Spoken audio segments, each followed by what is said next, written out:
আল্লাহ পাক আমার নবী পাককে এই মাসেতে হযরত জিবরাইলকে পাঠিয়ে দিলেন, ও জিবরাইল চলে যাও, আমার হাবিবকে যে তুলে নিয়ে আসো, আমি আল্লাহ আমার হাবিবের দিদার দেব।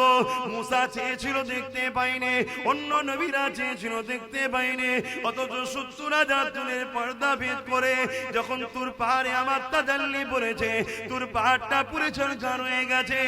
এ হযরত জিবরাইল বুরাক নিয়ে চলে যাও, আমার হাবিবকে যে তুলে নিয়ে আসো।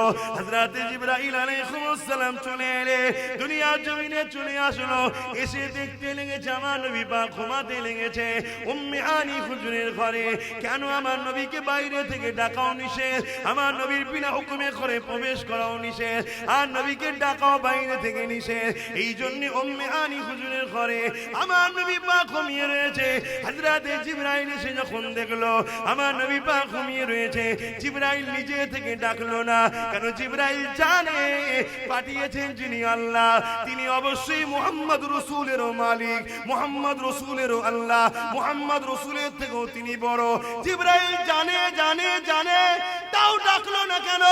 জিবরাইল জানে আল্লাহ বড় ঠিকই, কিন্তু জিনার কাছে পাঠিয়েছে, তিনি হলো আল্লাহরই বন্ধু। আমার নবী পাককে ডাকতে গিয়ে যারা পরিমাণ যদি বেয়াদবি হয়ে যায়, আমি জিবরাইল ধ্বংস হয়ে যাব। এই জিবরাইল না ডেকে আল্লাহ পাকের কাছে আরজু করলে, ও রব্বি আল্লাহ আপনার হাবিব ঘুমাতে লেগেছে, কিভাবে উঠাবো একটু সিস্টেমটা বলে দিন। আল্লাহ পাক বলে দিল, জিবরাইল রে আমার হাবিবের পায়ের গোড়ায় বস, আমার হাবিবের কদমের নিচে পায়ের তালুতে ঠোঁট লাগিয়ে চুমা দে। জিবরাইল নবীর কদমের কাছে বসে গেল, পায়ের তালুতে চুমা দিতে লেগেছে।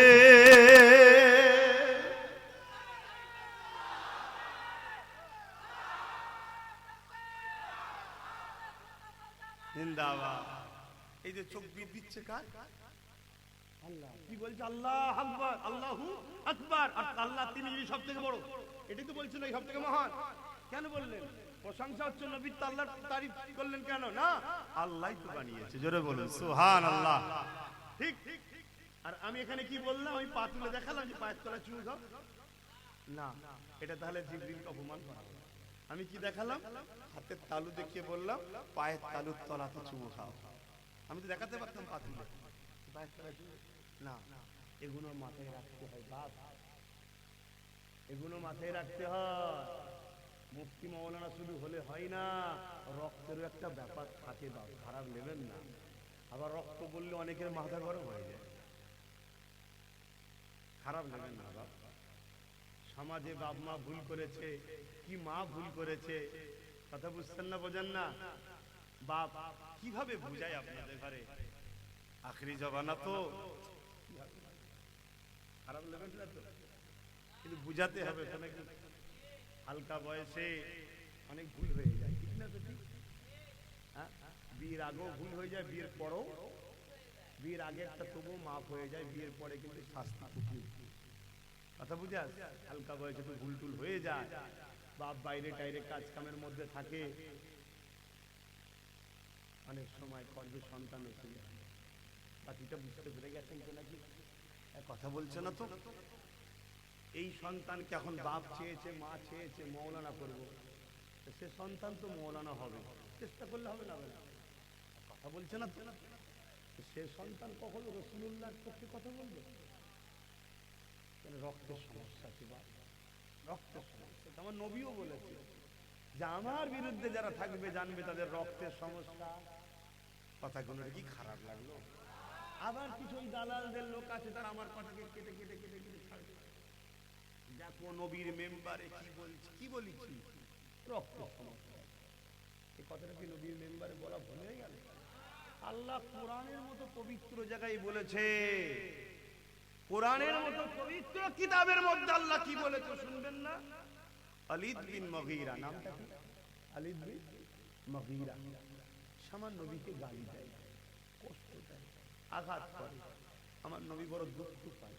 আল্লাহ পাক আমার নবীকে আয়াত নাজিল করে করে সান্ত্বনা দেয়, বন্ধু খালিদ বিন মুগীরার কথা শুনে আপনি কষ্ট পেয়েছেন, হুজুর হাবিব কষ্ট নেবেন না, ও বদমাইশ, ও ধোঁকাবাজ, ও চোর, ও জুলুমকারী, ও ও সারাবি একটার পর একটা নবী পাক কি আল্লাহ ওয়ালিদ বিন মুগীরার বুড়াই দিক বলে আল্লাহ নবীকে শান্ত দিচ্ছে যে হুজুর নবী আমার বন্ধু আমার মনে কষ্ট লিও না, তো খারাপ লোক বাজে লোক, ওর কথাই কেন কান দিচ্ছেন? বলতে বলতে আল্লাহ কি বলছে জানেন? বলবো শত শেষ আল্লাহ বলছে হাবিব ওয়ালিদ বিন মুগীরা হলো অবৈধ সন্তান।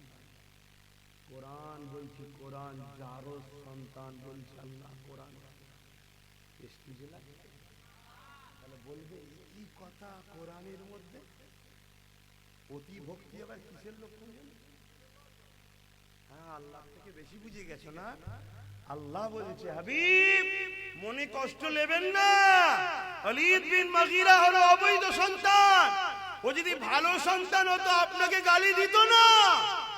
তো সবে কিয়ামত পর্যন্ত যুব সমাজ বাপ মা ভাই বোন মিলিয়ে নেবেন, যারা আমার নবীর বিরুদ্ধে লাগবে, যারা আমার নবীর শানকে ছোট করবে, আমার নবীর শানে গালিমালাক্ত করবে, আমার নবীকে উল্টো ভাষায় ডাকবে, এরা কোরআনের ভাষাতে কিয়ামত পর্যন্ত ওয়ালিদ বিন মুগীরা এরা হলো বাপের যারা সন্তান, নয় নবীর বিরুদ্ধে বলতে পারে না। সিনেমা দেখতে পারে, যাত্রা দেখতে পারে, গান শুনতে পারে, জিনা করতে পারে, মদ খেতে পারে, কবিরা গুনাহগার হবে, যারা সন্তান হবে না। যারা সন্তান নয় আমার নবীকে খাটো করে, সে দাড়ি রেখে হোক আর দাড়ি চেঁচে হোক, টুপি পরে হোক, টুপি খুলে হোক, মুসলমান সেজে হোক, অমুসলিম সেজে হোক, মুফতি দাবি করে হোক, আর আম মানুষ হোক, মাদ্রাসা মসজিদ বানিয়ে হোক আর মাদ্রাসা মসজিদ ভেঙে হোক, নবীর বিরুদ্ধে যে বলবে সেই হলো যারা সন্তান। আমার সঙ্গে তারা একমত, হাত তুলে সাক্ষী দেন।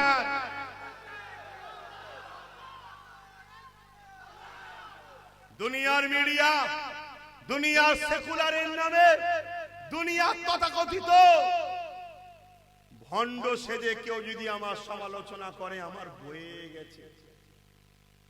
আমি হুজুরের জন্য চলো নারে তাকবীর, আল্লাহু আকবার। কিয়ামতের দিন আল্লাহর সামনে কুদরতির সামনে দাঁড়াবো। কি করেছিস? কিচ্ছু করতে পারিনি। আপনার সৃষ্টি, আপনি আমায় দিয়ে পাঠিয়েছিলেন, আমি এসেছি। জান্নাত দিলে আলহামদুলিল্লাহ, জাহান্নাম দিলেও কিছু করার আমাদের আছে। তবে খোদা বাপের জন্য ঝগড়া করি, মায়ের জন্য ঝগড়া করি, বন্ধুর জন্য ঝগড়া করিনি, জমি জায়গার জন্য ঝগড়া করিনি।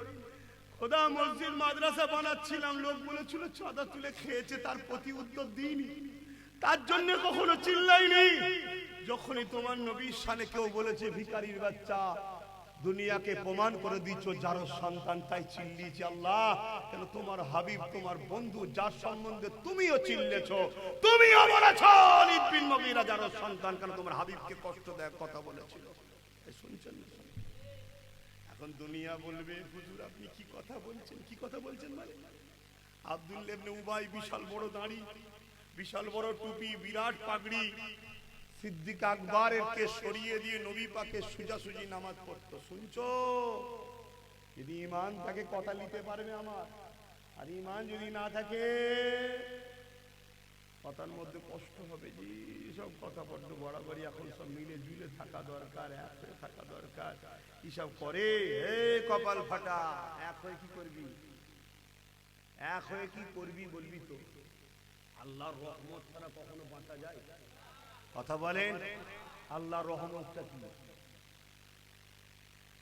বলবেন তো? আমি তো আপনাদের ছেলে জিজ্ঞেস করছি, বাপেদের ভাইদেরকে ভাই জিজ্ঞেস করছি, বলে আল্লাহর রহমতটা কি? সেটা কি? আল্লাহ সূরা আম্বিয়ার মধ্যে বলেন ওমা আরসালনাকা ইল্লা, বলো বলো, অনেক আয়াত শুনেছো, রাহমাতাল লিল, আল্লাহ দয়াটা হলো মুহাম্মদ রাসূলুল্লাহ, জোরে বলুন সুবহানাল্লাহ। এদিকে বলছো দয়া ছাড়া বাঁচা যাবে না, আর দয়ার বিরুদ্ধে যারা তার সঙ্গে দল করছে, তার সঙ্গে বলছে এক হতে হবে। মুনাফিককে সঙ্গে যদি এক হও, তোমার প্ল্যান পরিকল্পনা মুনাফিক যে প্রকাশ্য ইসলামের দুশমনকে বলে দেবে। শুনছো? পথে বাপ নবীর যে আমরা তার পীরের বেটাও যদি হয়, শুনছেন না শোনেন নে, নবীর যদি না হয় আমরা তার সাথে করে বলো নেই, কিন্তু তার গায়ে হুজুর মুজাদ্দিদ আমার পীরের খুন আছে, তার থেকে মুখ ঘুরিয়ে নেব, ঘৃণা করবো। যাও, তোমার বাপ ভালো, দাদু ভালো, সব ভালো, তুমি যাও, তুমি আমার হুজুরের নাই। তোমার বাপ দাদু সারা জীবন হুজুর হুজুর হুজুর হুজুর করে নবী নবী করে মরে গেল, নবী নবী করে আল্লাহটাকে ছাড়াতে চলে গেল, তুমি সেই ঘরের ছেলে হুজুরের বিরুদ্ধে সঙ্গে মিশে গেছো, যাও। কিন্তু দাদা হুজুর কষ্ট না পায় এটাও মাথায় রাখা হবে, ঠিক তো নাকি?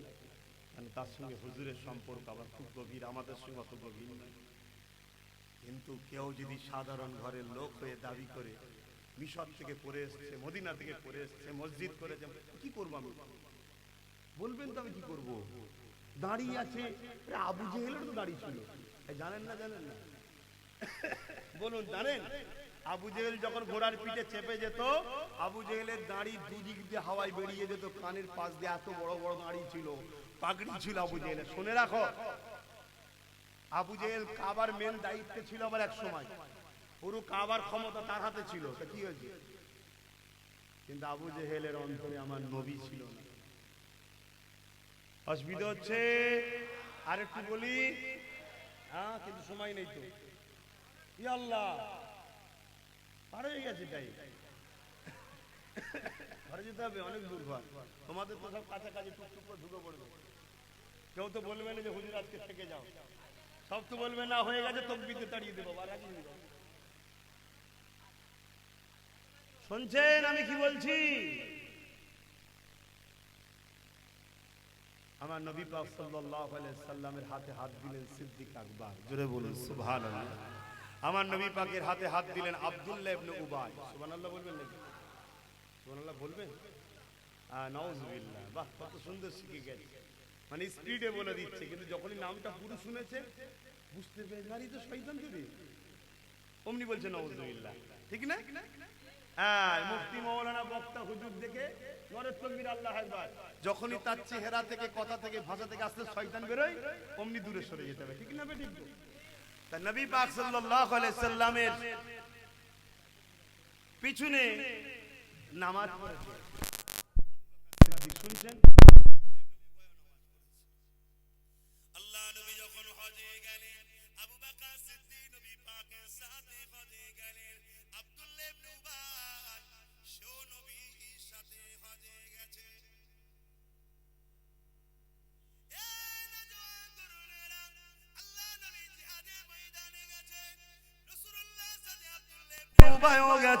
আবু বকর সিদ্দিকও গেছে, আমার নবী পাকের কদমে দান করেছে আব্দুল্লাহ ইবনে উবাই, রাসূলুল্লাহ সাহাবী আবু বকর সিদ্দিকও দান করেছে।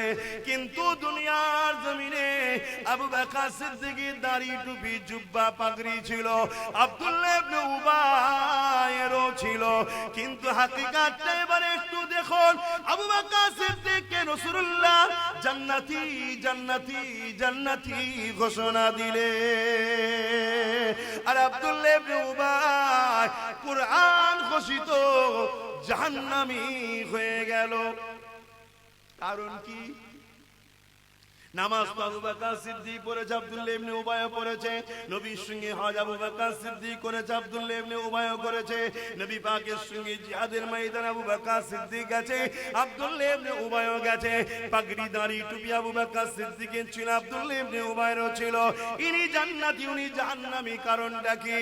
এই যুবকেরা, তরুণেরা, আবু বকর সিদ্দিককে জিজ্ঞাসা করা হলো, ও হযরত আবু বকর সিদ্দিক, কারণটা কি? আবু বকর সিদ্দিক বলে দিলেন, শুনে রেখে দাও, আব্দুল্লাহ ইবনে উবাই যা রয়েছে আমি আবু বকর আমারও তাই রয়েছে, কিন্তু আমার যা আছে ওর তা নাই। নামাজ, রোজা, দাড়ি, টুপি ওর রয়েছে, আমারও রয়েছে। নবীর সাথে ও জিহাদে গেছে, আমিও গেছি। নবীর সাথে হজে গেছে, আমিও গেছি। ও দাড়ি রেখেছে, আমিও রেখেছি। টুপি পরেছে, আমিও পরেছি। পাগড়ি আছে, আমারও আছে। ওর জুব্বা আছে, আমার আছে। ও দান করেছে, আমি দান করেছি। কিন্তু এই দিক দিয়ে যা আছে আমারও তা আছে, কিন্তু আমার যা আছে ওর তা নাই। আমার দিলের মধ্যে আল্লাহ নবীর প্রেম ও আদব আছে, এটা ওর নাই। এজন্য সব টাকার পরেও জাহান্নামী, আর আমার ইমানের জন্য জান্নাতি। আরো জোরে বলুন সুবহান।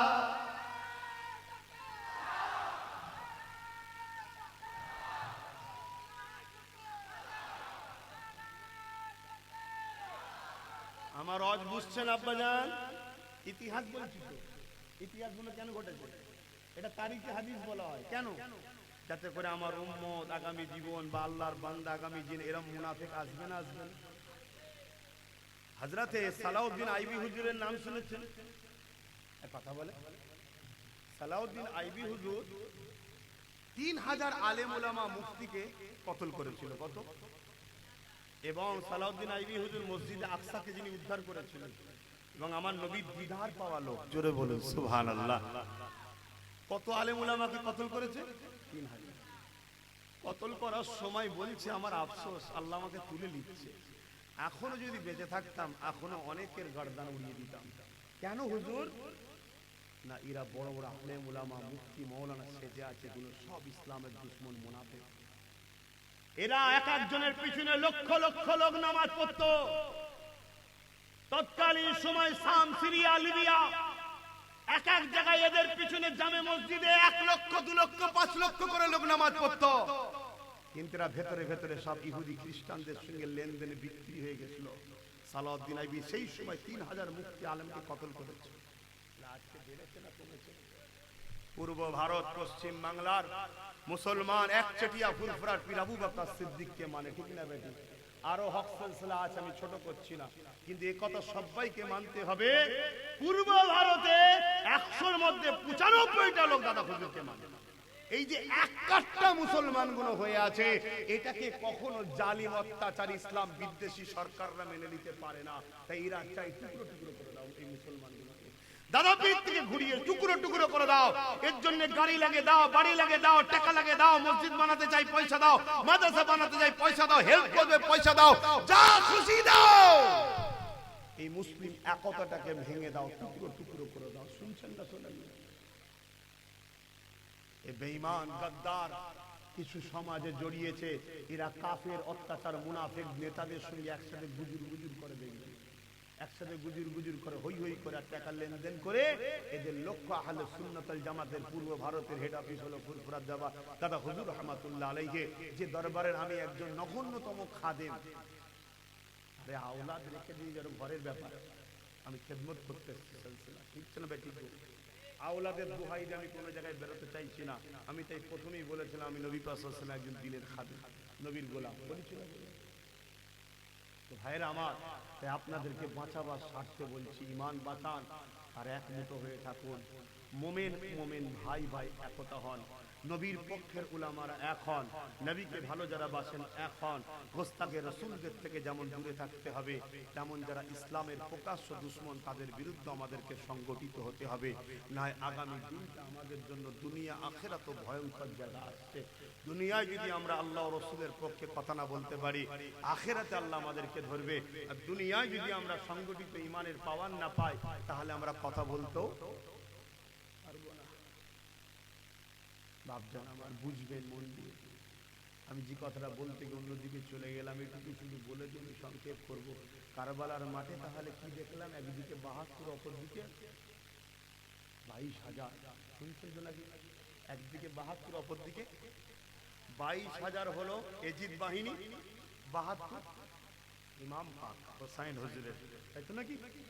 22,000-এর দিকেও কলেমা আছে, দাড়ি আছে, টুপি আছে, নামাজ আছে, আজান আছে। জানেন না কারবালায় এজিদ বাহিনী আজান দিয়েছিল? আরে বলবেন তা কি না? এসব ইতিহাসগুলো তো ভুলিয়ে দেওয়া হচ্ছে, এসব ওয়াজ করা হয় না। কেন করে না? এসব ওয়াজ করলেই মুনাফিক ধরা পড়ে যাবে। শুনছেন তো? অপর দিকে 72 ইনাদেরও কলেমা আছে, নামাজ আছে, রোজা আছে। আপনি কোন দিকে দাঁড়াবেন? কেন 22,000-এ তো দাড়ি, টুপি, নামাজ, রোজা, কলেমা সব আছে। অনেকে বলছে আমার দিকে এত মুফতি মাওলানা, তাহলে আমিও তো একটু দেখাবো নাকি? কি দেখবেন না? 22,000-এ 3,000 হাফেজে কোরআন ছিল, 3,000 মুফতি ছিল। এজিদের দিকে 22,000, 7,000 আলেম ছিল। সব মিলিয়ে 13,000 হাফেজে কোরআন মুফতি মাওলানা। এদিকে মাত্র 72 জন। আপনি কি এত মুফতি মাওলানার দিকে যাবেন নাকি? ও এর দ্বারাই ভালো বোঝেন না, না তাহলে এখানে বুঝবেন না। আখিরি জামানা, সেদিন যদি মুনাফিক মুনাফিকি করতে পারে, নবীর উম্মতদের ধোঁকা দিয়ে ইমাম পাকের বিরুদ্ধে লড়াই করে ইমাম পাক হুজুরকে শহীদ করতে পারে, তাহলে আজকের মুনাফিকরা মুনাফিকি করে দাদা পীরের সিলসিলাকে মিটিয়ে দিবার জন্য ষড়যন্ত্র করতে পারে না? পারে না? তুমি যদি দাদা হুজুরের প্রকৃত আওলাদ হও, সত্যি সচ্চা আওলাদ হও, তোমার সঙ্গে আব্বাস সিদ্দিকীর পছন্দ হয়নি, ভাই ভাই ঠুকুর মুকুর হয়েছে, এ ঘরে থাকতে গেলে হয় না? হয় না? চুপ করে নিজে বেরিয়ে যাও। যাকে ভালো লাগে অন্য দাদা পীরের আওলাদ পেলে থাকো, যদি কাউকে না ভালো লাগে দাদা হুজুর পাঁচ হুজুরকে ধরে তুমি চুপ করে নিজে একাই চলো। দাদা হুজুরের আওলাদের উপর নারাজ হয়ে, দাদা হুজুরকে আওলাদের উপর নারাজ হয়ে যে নবীর দুশমন কাফের বক্তার সাথে যুদ্ধ, আল্লাহ তোমাকে হেদায়েত করুক, বলুন আল্লাহুম্মা আমিন। আল্লাহ আমাকেও হেদায়েত করুক, বলুন আল্লাহুম্মা আমিন। আমার বাপ জানেরা, বুঝুন, পৃথিবী জুড়ে যুগে যুগে যুগে যুগে আমার নবীর থেকে উম্মতকে সরাবার হাজারো নাটক চলেছে। আপনারা নিশ্চয়ই জানেন, খারিজি বলে একটা দল ছিল, হযরত আলী হুজুরকে শহীদ করে দিয়েছিল। তাদের মূল ঢাল ছিল কোরআন। তাদের মূল ঢাল কি? কোরআন দেখিয়ে মানুষকে বুঝাতো, কোরআন দেখিয়ে মানুষকে বুঝাতো। কোরআন মানবে না আলী মানবে, কোরআন মানবে না আলী মানবে, কোরআন মানবে না আলী মানবে। সরল ফিরান সাধারণ মানুষরা তাদের ধোঁকায় পড়ে কোরআনের পক্ষে দাঁড়িয়ে গেল, কিন্তু হযরত আলীকে তারা শহীদ করে দিল। বলো, নবী বলেছেন পাক পাঞ্জাতন, আলী যার আমি রসুল তার, আমি নবী যার আল্লাহ তার। যে হযরত আলীকে শহীদ করলো তারাও তো বলছে আমরা কোরআনের পক্ষে দিব, জান্নাতে যাবে। মাফলাটালা জান্নাত যাবে। বুঝতে পারছেন না? পারেন বা পক্ষে বিপক্ষে লোক থাকবে, আল্লাহর বিপক্ষে লোক আছে না? না। নবীর বিপক্ষে আছে না? না। আমার থাকবে না, এটা হতে পারে? আমি কে? কিন্তু আপনি যদি আমায় ভালোবাসেন, আমার কথা আপনাকে দিলাম, নিবার হলে নেন, একমত হন, মজবুত হন, শক্ত হন, নিজের আকীদার উপরে মজবুত হন। সব জায়গায় চেটে দেখা ভালো নয়, যা পাচ্ছে লাস্টে একদিন, বুঝতে পারছেন না? শুনছেন তো নাকি? আল্লাহ যখন হালাল দিয়েছে, হকের উপরে রাখেন, মজবুত হন। আসেন হুজুরকে একটু সালাম দেবো। ইয়া নবী,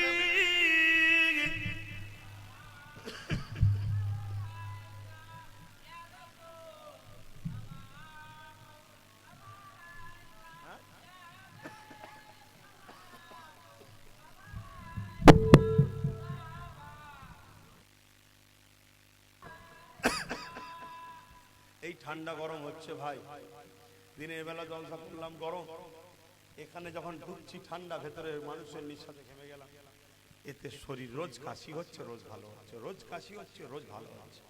তা আল্লাহ যে বলিয়ে নিচ্ছে, আলহামদুলিল্লাহ। ঠিক না বেঠিক গো? কি গো, আমার কথাতে কষ্ট পেয়েছেন তো নাকি? আপনারা বলবেন না যে সমালোচনা করছে, গীবত করছে, বলবেন তো নাকি? আমরা গীবত কাকে বলে সেটাই বুঝলাম না। নিজের স্বার্থে অপরের বিরোধী করা, সমালোচনা করাকে বলা হয় গীবত। আল্লাহ ও রাসূলের স্বার্থে কথা বলা হলো হালাল ও ফরজ, সুন্নাত, নেকির কাজ। জোরে বলুন সুবহানাল্লাহ। এতক্ষণ যা কিছু বললাম নিজের স্বার্থে বলেছি, কিন্তু এই সমাজে দেখবেন আমার বিরুদ্ধে অনেকে কথা বলে নিজের স্বার্থে। কেন? ওই সকল মুনাফিক উলামাদের ঘরে দুনিয়ার যেসব ইসলাম বিদ্বেষী কাফের বেঈমান শাসকরা টাকা দেয়, আমি তাদেরকেও সাইজ করি, জানেন তো নাকি? তারা তখন বলে, কি রে, তোকে পুষে রেখেছিস, তুই ঘেউ ঘেউ কর, এত খাওয়াচ্ছি, এত কিছু দিচ্ছি, বলবি নি? তখন তারা আমার পিছনে লেগে যায়। কেন? নিজের স্বার্থে ঝগড়া করছো কেন? চলে আসো না, মোকাবেলা হবে আল্লাহ রসুলের জন্য। আমি যদি আল্লাহ রসুলের বিরুদ্ধে করে থাকি, বলো না, বলো, 100 বার বলা দরকার তো। আব্বাস সিদ্দিকী যদি আল্লাহ রসুলের বিরোধী হয়, আব্বাস সিদ্দিকীকে মৃত্যুদণ্ডের শাস্তি দেওয়া দরকার। শুনছেন না? শোনেন না? যারা আমার নবীর বিরুদ্ধে কথা বলে, তাদের বেঁচে থাকার এই জমিনের উপরে কোনো অধিকার নেই। কেন? জমিন কায়নাত সবকিছু আল্লাহর জন্য তৈরি। জোরে বলুন, নবীর জন্য আল্লাহ তৈরি করেছে। জোরে বলুন সুবহানাল্লাহ। তবে হ্যাঁ, আমার দেশ একটা আইন আছে, সেই আইনে নেতার বিরুদ্ধে বললে, চোরের বিরুদ্ধে, নেতা না, চোর, ঘুষখোর, দেশের দুশ্মন, এদের বিরুদ্ধে বললে আইন যত লাগু হয়, আর দোনো জাহানের সুলতানের বিরুদ্ধে বললে তাকে আবার বাহ বাহ বাহ বাহ পুরস্কার দেওয়া হয়। কেন? আমার নবীর উম্মতরাই সব থেকে বড় গলত হয়ে গেছে। আমার নবীর উম্মতরা নিজের স্বার্থে চলে, হুজুরকে দেখে না। যদি আমাদের স্বার্থ থাকতো, আমার হুজুরের পক্ষে যে কথা বলবে তাকে আমরা সাপোর্ট করব, আমার হুজুরের দুশমনদের বিরুদ্ধে যে করা আইন করবে তাকে আমরা সাপোর্ট করব, তাহলে মদিনা ওয়ালা দরজা খুলে রুজি আমাদেরকে ঢেলে দিত, নিয়ে উঠতে পারত না। আর কিন্তু আখেরাতে গিয়ে করতেও হচ্ছে না, না দুনিয়া হচ্ছে না আখেরাত হচ্ছে। এই কথা কষ্ট দিচ্ছে নাকি?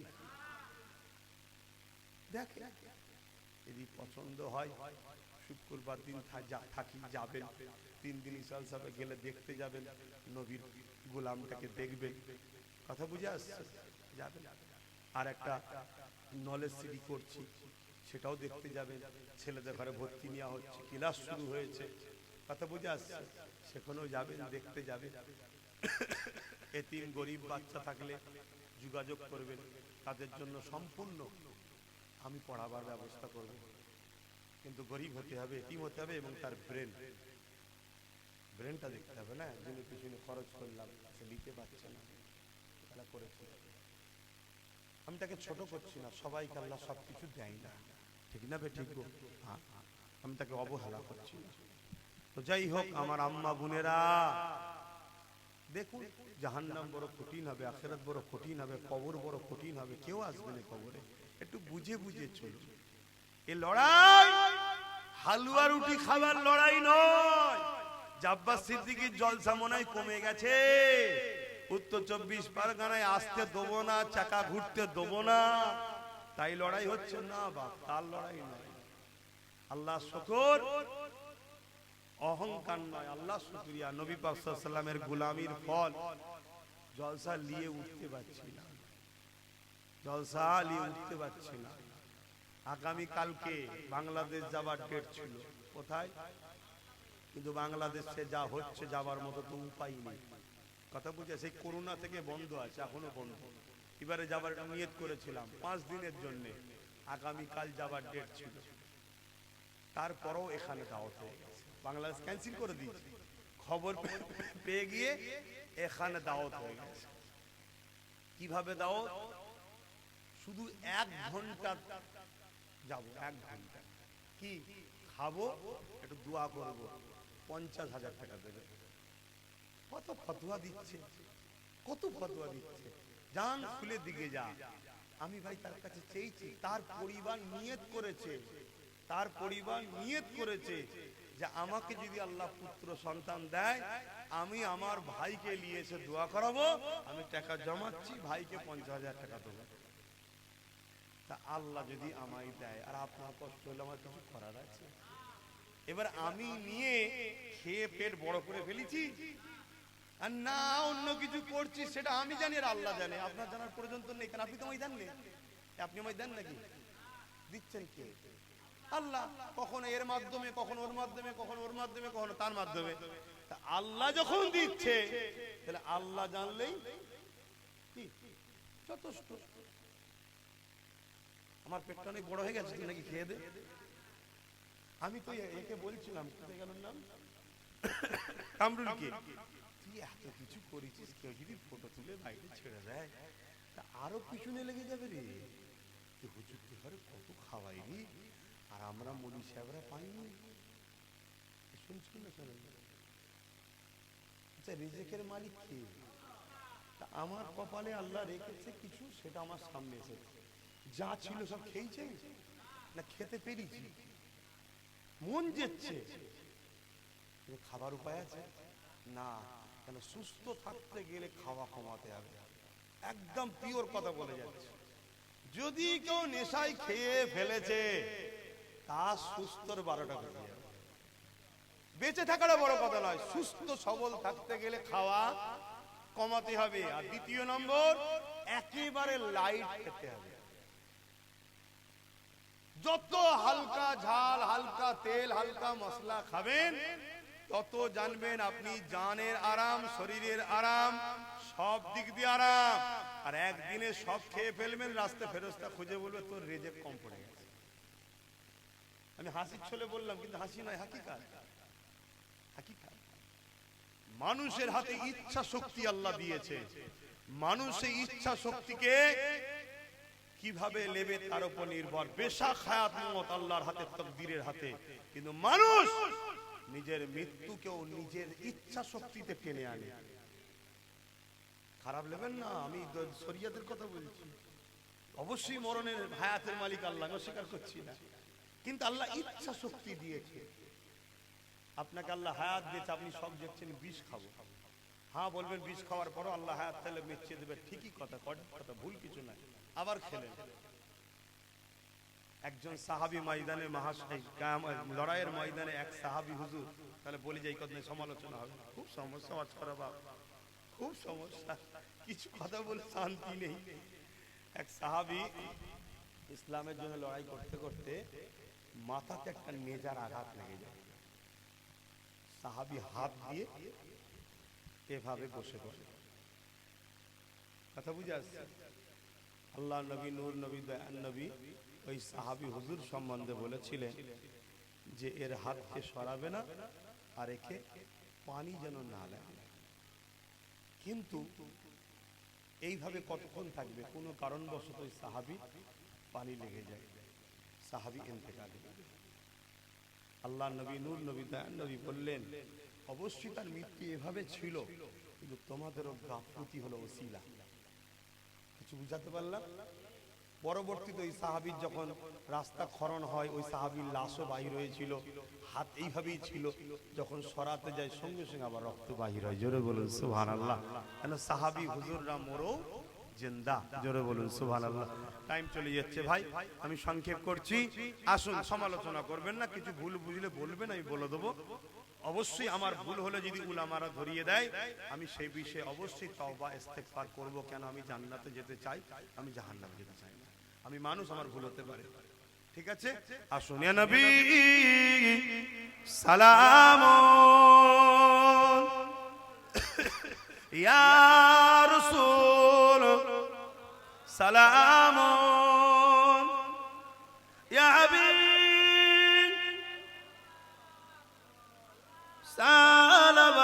সালামাতুল্লাহ। সকলে বসেন ভাই, সকলে বসেন, গায়ে গায়ে বসেন, সময় নেই, বসেন বসেন ভাই। আমার নবী পাক সাল্লাল্লাহু আলাইহি ওয়াসাল্লাম শুনছেন তো? একটু মেরাজের কথা বলে লি, কেন আজকে গিয়েছিলেন। বুরাক এলো, জিবরাইল সাল্লাম নবীর কদম মোবারকে তালুতে চুমা দিল। এই শুনছেন তো? আল্লাহ নবী উঠে বসলেন, আল্লাহ নবীকে জিবরাইল সাল্লাম সালাম দিলেন, নবী সালামের জবাব দিলেন, কি খবর হুজুর, আপনাকে আল্লাহ নিতে পাঠিয়েছে, দিদার হবে। আমার নবী খুশি হয়ে গেলেন, আল্লাহ দিদারে যাচ্ছে। হুজুর তৈরি হয়ে গেলেন, বোরাকে উঠতে যাচ্ছে, বোরাক মাথা লাড়া দিচ্ছে। আমার নবী বোরাকে উঠবে, বোরাক মাথা লাড়া দিচ্ছে। জিবরাইল বলছে, বোরাক তুমি জানো কে উঠবে? জানি সব, তাহলে নিচ্ছ না কেন? বোরাক বলছে, হুজুর বড় আনন্দে আছে, আল্লাহর খুশিতে যাচ্ছে, দিদারে যাচ্ছে। এই সময় হুজুরের থেকে আমি একটা ভালোবাসার আবদার করব। কি? হুজুর জান্নাতে অনেক বোরাক থাকবে, আপনি আমার পিঠ ছাড়া অন্য কারো পিঠে চাপবেন না। আমার সামনে অন্য কারো পিঠে চাপলে আমি সহ্য করতে পারবো না। আল্লাহ নবী বললেন, যাও তোমার পিঠে চাপবো। জোরে বলুন সুবহানাল্লাহ। এই জায়গায় বলবো, বোরাক মানুষ নয়, একটা জন্তু, জীবের মধ্যেই পড়ে, যেটা জান্নাতে বহনকারী, আল্লাহ শ্রেষ্ঠ একটা জিনিস বহনকারী, কিন্তু মানুষ নয়, ফেরেশতাও নয়। তাহলে সেই বোরাক হয়ে যদি নবী চেনে, মাওলানা হয়ে নবী চিনতে পারলেন, তাহলে জানতে হবে চেনে, কিন্তু টাকার কাছে আমাদের ঈমান চুরি করার জন্য বিক্রি হয়ে গেছে, বা কপাল ফাটা জাহান্নামী। কথা বুঝে আসছে না? নাই। আল্লাহর নবী চলে গেলেন, বোরাক পিঠে চাপলেন। ওখান থেকে অনেক জায়গায় ঘুরিয়েছে, বাইতুল মুকাদ্দাসে নিয়ে গেছে। ওখানে হযরতে জিবরাইল আযান দিলেন। সমস্ত নবীরা কাতার দিয়ে দাঁড়িয়ে আছে, ইমামতির জায়গা ফাঁকা। কে ইমামতি করবে? কে করবে?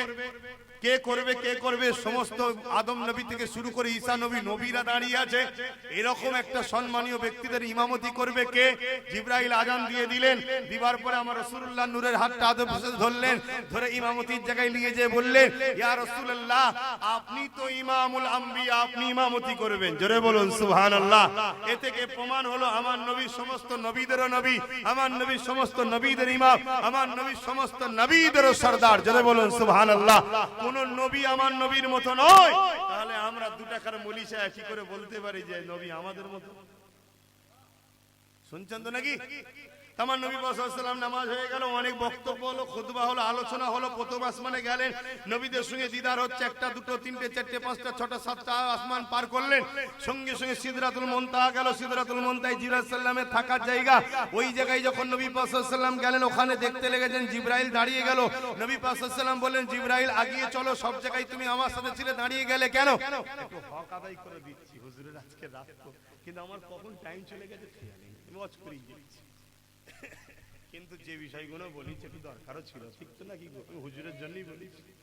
ইয়া রাসূলুল্লাহ আমাকে ক্ষমা করবেন যদি ভুল হয়, ইয়া রাসূলুল্লাহ আমাকে ক্ষমা করবেন যদি ভুল হয়। কি গো, বলা শিরক হয়ে গেল নাকি?